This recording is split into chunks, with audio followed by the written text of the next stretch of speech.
welcome back to the Youth Changes Kenya YouTube channel. So today we are going to be talking about something interesting, something that has been coming up in conversations and some things that we have been hearing that are very disturbing as much as they're interesting. So we are going to be talking about the myths and misconceptions surrounding sex. Sexual intercourse, to be precise. Because many times when you say sex, it's like gender, male, female. Oh, sex, the act. Yeah, that one. So we hope you come onto this journey with us, unpack some myths and misconceptions, and get informed so you can have pleasurable sex and be safe, right? Yeah. So do you want to start? Yeah, I'll start with the most basic one. Double protection, that if a man wears 2 condoms, then it means you're double protected from either getting pregnant or an STI, or when a man wears a condom and then the lady also wears a female condom, double protection still. Imagine it doesn't work like that. Condom is supposed to be worn just one. Either if the lady is the one wearing the female condom, then the man won't wear. If it's the man wearing, then the female, the partner or whoever won't wear a condom as well. If the both of you wear it, there's a high chance of friction, and then they burst, and then you're like gonna look at each other like, what just happened? So it's not advisable to wear 2 condoms during a sexual encounter. And also, 1 sexual round per condom. Yes. Don't use 1 condom for 3 rounds.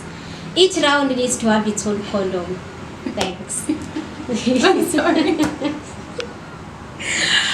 I'm sorry. I'm just trying to picture like how you see the women say they have to wait for them to restart having sex again, and like you're gonna wear that condom. You'd waiting. You'd be surprised to what some men can pull out here. Oh wow. Okay. So now that we're still on the topic of condoms, I want to talk about the other really, really big myth that condoms reduce sexual pleasure, or there are people who cannot wear condoms because they are allergic to condoms. First things first, condoms do not reduce pleasure. Find what works for you and go with it. You want the thin ones, you want the studded ones, you want whatever you want, it's in the market for Extra you. oily ones. Exactly. Go get them. The scented ones. The sure ones.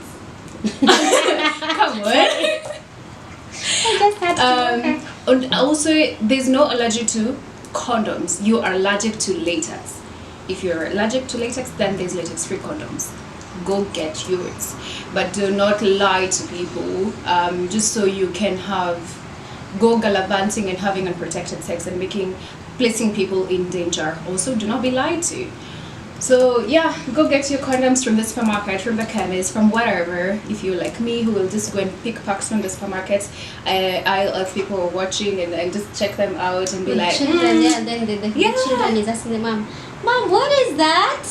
Then the mother gets embarrassed. And then you turn around and you're like, they're called condoms, baby. And then you place them on your cards. But anyway, go get your condoms. Don't lie to people. Okay, still on the spirit of condoms again. Nothing is okay so far. We can't necessarily say condoms are 100% sure, 100% like sure you won't get pregnant, but they're 99%. You can see even Kebs mentioned the fact that you see their sticker on products. They're also not sure about it. Kebs is something else, but let's leave it. Same concept. Condoms are not 100% sure. They are 99%, right? Yeah. So it's safe. It's you're on the safer side if you're 99% protected than having 0 protection at all. So that does not mean you should not use a condom. Continue using a condom, and for condoms to actually work for you, you need to consistently and correctly use it. Yeah. You can't use a condom today and then tomorrow you're not using it, and then the next day you're using it, and then you find yourself or a lady gets pregnant and you're like, but what happened? We used the condom. You didn't consistently use it, and probably you didn't correctly use it. Yeah. So for it to work for you, the 99%, consistently using it and correctly using it. It reminds me of that, like when people say, oh, they started having sex, they had 2 condoms, they went for 2 rounds, and then they wanted to go for more, and then they didn't have a 3rd condom, and they were like, say we've been using condoms the first 2 rounds, we can wing this one. We will do withdrawal. And that brings me to my next one. Ati, withdrawal is our reliable form of contraception. You cannot get pregnant from pre-cum. Those are myths. First of all, withdrawal is not a form of contraception. Y'all are just having fun exploring how else you can have sex, okay? Withdrawal is not contraception, period. And then you can definitely get pregnant from pre-cum. Oh. Louder for the people at the back. You can get pregnant from pre-cum. The other day we were having a conversation with some people and somebody was very, very convinced that it's the best form of contraception. It's a man, and he said that it's the best form of contraception because he has been using it for probably his entire sex life. You're lucky. You are just lucky. Or maybe the women you are having sex with are contraception. But don't lie to people and shame people for their bodies, telling them they do not know what works for them, simply because you are misinformed and uneducated about a woman's body and what happens. I'm sorry. You can definitely get pregnant from pre-cum. Some sperms may leak during pre-cum. And that includes on the first round. It's not like you can get pregnant from pre-cum on the second round of having sex. No. On the first round, you can get pregnant. Use condoms, use contraceptives. Okay? Be safe out there. It's very important. Yeah. Don't allow yourself to be lied to out here by men mostly. The other one is that masturbation is harmful. And it can cause health problems. Sip water. No, not really. Masturbation only can become a problem when now it's an addiction now. When you can't do without it. Then now it becomes a problem and you might need medical assistance to like support you get over the addiction. But if you are those of us who do it every once in a while, and it's something you can live without, there's no, the whole thing around it will reduce your sexual drive. So you won't enjoy when you're having sex with a partner. No, you will just know your body.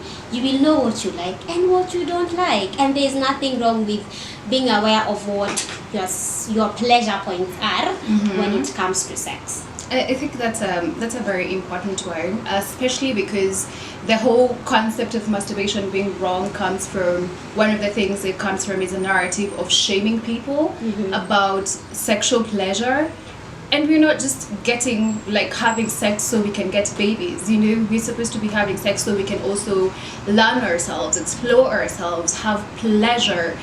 Some people use sex as a stress reliever, The only way to do that is to understand your body. And the whole concept of you will not have pleasure when you're having sex with somebody else is because you definitely, the more you explore yourself, the more you know your body, the more you're able to say, that does not work for me. And if I tell you that does not work for me and you do not listen, how do you expect me to have pleasure?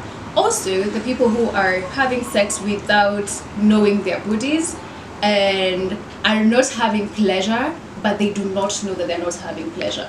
So you have quote-unquote mediocre view of what good sex looks like, but you cannot know that it's a mediocre view because you don't know anything better. So if you are open to exploring, it's a mediocre view. Have you heard what people are terming as good sex out here? It's very disturbing to say the least. And saddening. My God. I feel for you. But yes, go masturbate, explore your body, set spaces for yourself to also learn what works for you and what doesn't, and then you're able to be in a space to be like, okay, you know what, I thought this was gonna be fun for me, but it's not, so can you try something different, or you can leave, we don't have to, thank you very much. And if you don't masturbate, it's still okay, it's fine. It's very fine. If you prefer to explore with your partner, it's still okay. Now that we're still talking about that topic, now let me shift up the conversation and get back to STIs. So there's another myth. I remember hearing this myth when I was in primary school. Oh, nothing has ever scared me more than that did. So apparently, some people believe they can tell when someone has an STI. Number one, you are not a qualified medical professional. Number two, if you have not done any tests to actually confirm that the STI you are suspecting and so sure that somebody has, then no, get your opinions out the window. So the myth that I had that got me so scared was you can tell a woman, it wasn't about men, it was about a woman. You can tell that a girl has goes around having sex and has STIs just by the warmth of their hands. So if their hands are cold, Your hands are cold. so if you say hi to someone and their hands are cold, what? Run for your life. And I was like, oh my god. And then like when you wake up or maybe you wash your hands and then your hands can't cold, get warm first enough or just something, your just hands are just cold. I was so scared of saying hi to people, even family, because this was said in a family setup and it's a grown man who said this. I was so scared. I wasn't even having sex, but I was worried I have STIs. And then I'm like, when you Google STIs and you see pictures of gonorrhea and syphilis and all those scary images they showed us in primary school, I'm like, oh my god, maybe I'm in the beginning stages. Come on. Sex though. Okay. So you can't just go diagnosing people out there. You see somebody with sores in the mouth and you're like, that one is, I am very sure this is the STI they have. Tafadhali, if you're suspecting you have STIs or your partner has STIs, carry them. Go to the gyna, get tested, be sure, and then go back home and have some lovely time. Or not at home, I mean. Or wherever you decide to go. In the water.